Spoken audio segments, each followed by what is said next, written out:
Salut tout le monde, j'espère que vous allez bien.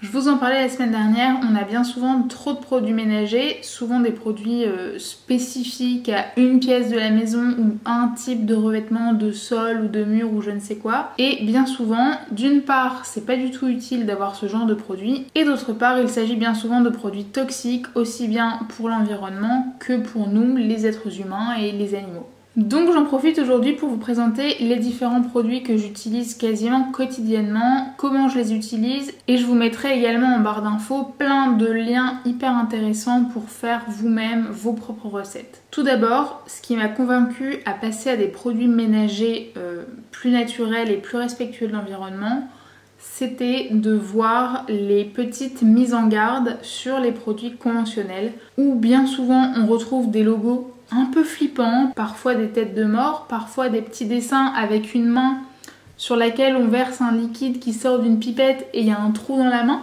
pour dire que les produits sont corrosifs. Bien souvent, il y a quand même le numéro d'un centre anti-poison sur ce genre de produit. C'est que ça craint un petit peu quand même. C'est très souvent polluant aussi pour la faune et la flore, puisque c'est bien précisé souvent de beaucoup diluer ces produits-là, de ne pas les rejeter directement dans la nature, etc. Moi, ça commençait un petit peu à me poser problème. Et en plus de ça, les produits conventionnels sont bien souvent emballés dans des packagings, soit des aérosols, donc qui sont extrêmement polluants à l'utilisation et pas du tout recyclables, ou alors majoritairement dans des bouteilles en plastique, pas toujours recyclables non plus. Alors évidemment, c'est pas pour autant qu'on va se faire un porridge avec en topping des cristaux de soude, mais ces produits ont quand même un impact vraiment bien réduit sur l'environnement et sont beaucoup plus safe pour nous les humains et même pour ces choses-là, là, les petits chats. Premier indispensable chez moi, le savon noir liquide, tout simplement parce que c'est quelque chose qui dégraisse excessivement bien et qui est très concentré. Donc une bouteille d'1 litre comme ça, j'en ai pour... j'ai jamais fait le calcul, mais j'en ai pour au moins 6 mois grand minimum. Autre indispensable chez moi, le bicarbonate de soude que j'utilise quand j'ai besoin de quelque chose d'un petit peu abrasif, puisque ça se présente sous la forme d'une poudre blanche. Je l'utilise principalement quand j'ai besoin de vraiment désincruster des choses très encrassées. Par exemple, j'ai remarqué que dans mon lavabo, dans lequel je me lave les mains, avec mon savon d'Alep, j'ai très souvent un petit dépôt. Alors ça se voit pas forcément, mais quand on passe la main sur le lavabo, on se rend compte qu'il devient un petit peu rugueux. Je pense que c'est dû au fait que le savon d'Alep est un savon assez gras. Du coup, je prends une éponge ou un petit chiffon que j'imbibe d'eau bien chaude. Je mets un petit peu de bicarbonate dessus et ça va me permettre, avec son action exfoliante, de pouvoir bien nettoyer et de bien désincruster la surface de mon lavabo par exemple. Je l'utilise aussi pour nettoyer la plaque du four, vous savez, celle dans laquelle tombent tout un tas de choses absolument merveilleuses qui sont cuites et recuites au fur et à mesure des utilisations. Ça fonctionne super bien si vraiment la plaque est très encrassée. Je l'utilise en 2 temps. Premièrement, je saupoudre de bicarbonate et je verse dessus de l'eau très chaude. Et comme ça, le bicarbonate a le temps de faire son effet petit à petit. Et une fois que le plus gros est parti de cette manière-là, je remets du bicarbonate et par-dessus, je verse un petit peu de vinaigre blanc. Ça va créer une réaction chimique qui là va finir de désincruster complètement cette fameuse plaque de four.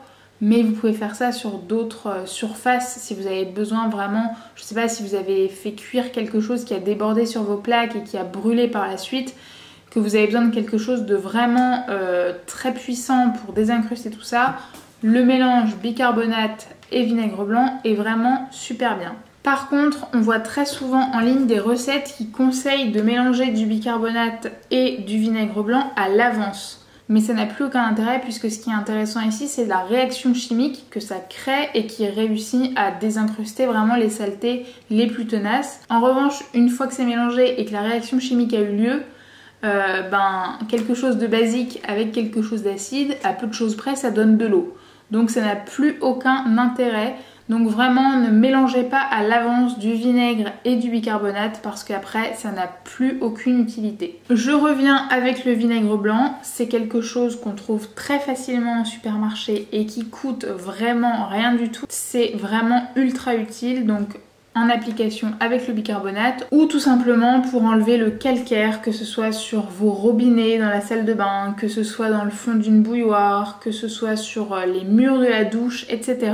C'est vraiment un allié indispensable. En plus de ça, c'est vraiment le meilleur rapport qualité-prix qu'on puisse trouver puisque à 30 ou 40 centimes la bouteille d'un litre, c'est quand même plutôt pas mal.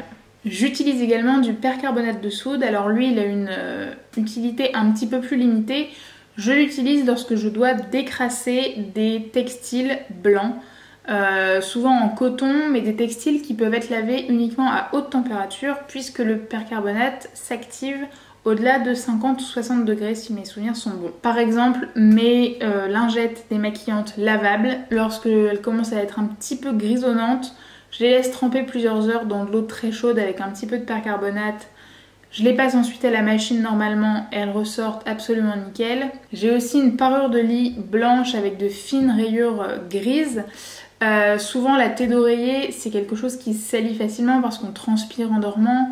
Ou alors si je mets des bains d'huile ou que je mets une crème ou je ne sais quoi sur mon visage avant d'aller me coucher, les thés d'oreiller en règle générale se salissent un petit peu plus rapidement que la housse de couette. Dans ce cas-là, c'est pareil, je les lave à haute température avec un peu de percarbonate et elles ressortent absolument blanches comme le premier jour. Donc c'est un indispensable pour dire au revoir à l'eau de Javel. J'utilise également des cristaux de soude. Alors ceux-là sont pareils que les cristaux de soude conventionnels. Il faut faire attention quand on les manipule, etc. Mais c'est très pratique si vous avez tendance à avoir des canalisations qui se bouchent. Je me suis rendu compte que depuis que j'utilise des savons, des pains de savon, comme ils sont plus gras, ils ont tendance à faire plus de dépôts dans le lavabo ou dans le bac de douche, mais surtout dans les canalisations, ce qui a tendance un petit peu à limiter l'écoulement. Donc une fois de temps en temps, un petit peu de cristaux de soude avec de l'eau très très chaude qui sort de la bouilloire par exemple. Vous aérez bien, vous laissez reposer le temps que tout s'évacue et vous retrouverez des canalisations toutes neuves. Et enfin j'utilise aussi de la terre de saumière. Alors pour le coup c'est ce que j'utilise le moins souvent, mais quand j'en ai besoin je suis très très contente de la trouver à la maison. La terre de saumière c'est tout simplement une sorte d'argile donc qui a des propriétés d'absorption vraiment super importantes et elle permet de dégraisser, d'enlever des taches de gras sur à peu près tous les textiles et toutes les surfaces de chez vous. Donc si vous faites une tache sur vos vêtements ou si vous faites tomber quelque chose de très gras par terre sur le carrelage ou sur une table ou je ne sais quoi, c'est vrai que quand c'est très gras, de l'huile, du beurre ou je ne sais quoi, c'est parfois très compliqué à nettoyer, on met beaucoup de temps. Il suffit avec la terre de saumière juste d'en saupoudrer, de laisser reposer quelques heures, le temps que l'argile ait bien le temps de s'imprégner de tout ce gras. Et après vous passez un petit coup d'aspirateur ou si c'est un vêtement, vous le secouez, vous le mettez en machine et vous le ressortirez comme neuf. Tout aura été absorbé par la terre de saumière. Donc c'est un indispensable et cette grande boîte ça doit faire au moins 2 ans que je l'ai et je dois en être à peu près à la moitié, donc c'est ultra économique et surtout ça dépanne pas mal en cas de galère. Dernier avantage de ces produits, c'est que en tout cas pour la marque que j'utilise, donc la droguerie Ecopratique, je les trouve facilement en Biocoop ou chez Naturalia. En tout cas dans les magasins bio, en règle générale, ils sont référencés. Et ils sont conditionnés dans un papier en craft. Donc c'est pareil, qui est recyclable. C'est quand même plutôt pas mal par rapport à des bidons en plastique. Pour compléter le ménage écolo, dans la cuisine j'ai un tawashi. Donc c'est une sorte de petite lavette qui a été tricotée. C'est totalement lavable, donc vous l'utilisez, quand elle commence à être un petit peu sale, vous la lavez avec votre lessive habituelle, elle ressort toute propre et vous pouvez continuer à l'utiliser. J'ai aussi des lingettes en microfibre qui datent d'il y a très longtemps, il y a plusieurs années, même si je ne suis plus une grande fan de microfibre parce que j'ai appris par la suite que lorsque la microfibre, qui est une matière synthétique, donc à base de plastique et de pétrole, et de mauvaise qualité, au fur et à mesure des lavages, il y a des mini morceaux de ces fibres textiles qui se détachent et qui sont si petites qu'elles ne peuvent pas être filtrées ni par la machine, ni par les stations d'épuration, etc. Et ces mini-fibres plastiques se retrouvent dans les océans. Donc c'est quand même pas la folie. En ce qui me concerne, j'ai l'impression que les miennes sont d'assez bonne qualité parce que ça fait de nombreuses années que je les ai et elles ne bougent pas. Donc je continue de les utiliser, mais j'essaye au maximum d'utiliser d'autres choses.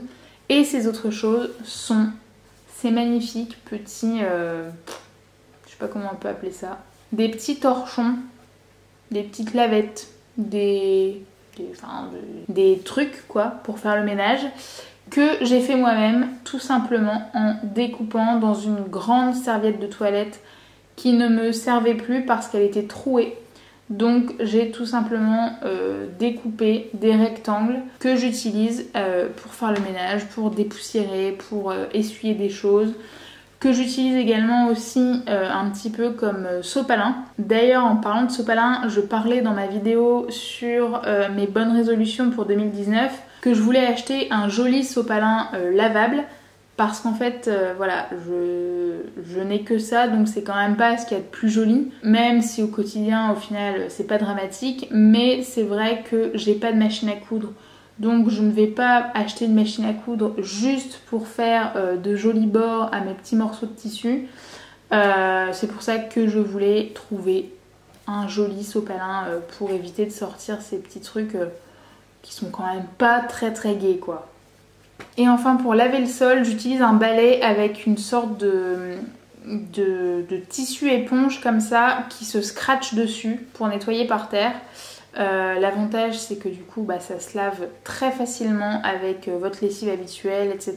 Vous n'êtes pas obligé de faire une lessive à part, ça se lave chaud, froid, peu importe. C'est vraiment ultra pratique. Et je sais pas si je l'ai dit tout à l'heure, mais quand je lave mon sol, c'est 1 ou 2 gouttes de savon noir dans une grande quantité d'eau chaude et ça dégraisse super bien, ça n'a pas besoin d'être rincé. C'est super pratique et surtout super rapide. Pour conclure, je voulais rajouter aussi que je n'ai pas de produit spécifique désinfectant puisque je pense que c'est finalement une belle connerie que de vouloir tout désinfecter à tout va. Effectivement, ça peut être utile s'il y a une épidémie de gastro chez vous ou de je ne sais quelle maladie super contagieuse, mais l'inconvénient des désinfectants, c'est que ça tue toutes les bactéries, les mauvaises mais aussi les bonnes bactéries qui sont là pour nous filer un coup de pouce.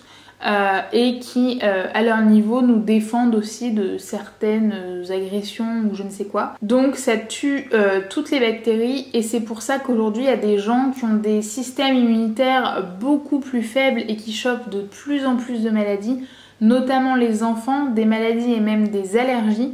Parce qu'on a tellement l'habitude de vivre dans un monde complètement aseptisé que notre corps, nos défenses immunitaires ne sont même plus capables de nous défendre correctement contre des choses qu'on avait auparavant l'habitude de rencontrer très fréquemment. Donc selon moi, tout désinfecter à tout va, c'est vraiment pas du tout la bonne solution. Vous pouvez le faire une fois de temps en temps si vraiment vous avez été très malade ou que quelqu'un dans votre famille est très malade. Mais sinon, un simple nettoyage correct et régulier suffit à se débarrasser des germes les plus mauvais et empêche de se contaminer les uns les autres, etc. Alors je vous rassure, je ne suis pas parfaite. Il me reste des produits conventionnels dans mes placards, des détachants, des lessives à la main, etc. Tout simplement, je les utilise avec parcimonie de temps en temps pour les terminer, mais voilà, je ne suis pas parfaite, loin de là. Donc ne vous inquiétez pas si vous voulez vous lancer avec des produits ménagers plus respectueux de l'environnement et de votre santé. Allez-y à votre rythme, personne n'est là pour vous juger et pour vous montrer du doigt. Moi aussi, il me reste des cochonneries dans mes placards. Tout simplement, je vous les montre pas parce que je n'ai pas du tout envie de leur faire de la pub puisque je considère que c'est de la merde. Donc j'en parle pas. Mais voilà, ne pensez pas que parce que je n'en parle pas, je n'en ai pas. Malheureusement, il m'en reste encore un petit peu dans mes placards que je termine au fur et à mesure. C'est tout pour moi. J'espère que cette vidéo vous aura plu. Je vais vous mettre dans la barre d'infos plusieurs liens vers des PDF ou vers des sites internet, etc. qui vous proposent des recettes pour faire vous-même vos produits ménagers, sachant qu'au final, vous l'avez vu, moi je fais pas réellement de recettes. J'utilise les produits de manière assez brute, tout simplement parce que j'ai un peu la flemme bien souvent de faire des recettes un peu élaborées qui demandent bien souvent plusieurs ingrédients. Au moins en utilisant les produits bruts, je me casse pas la tête. C'est plus facile, c'est plus rapide, tout simplement. Mais pour ceux qui voudraient tenter des recettes un peu plus élaborées, je vous mets tout ça en barre d'infos, vous trouverez plusieurs liens. Si ça vous a plu, n'hésitez pas à me le dire en commentaire, à liker la vidéo, à vous abonner si ce n'est pas encore fait, pourquoi pas la partager. Et je vous dis à très vite pour une prochaine vidéo.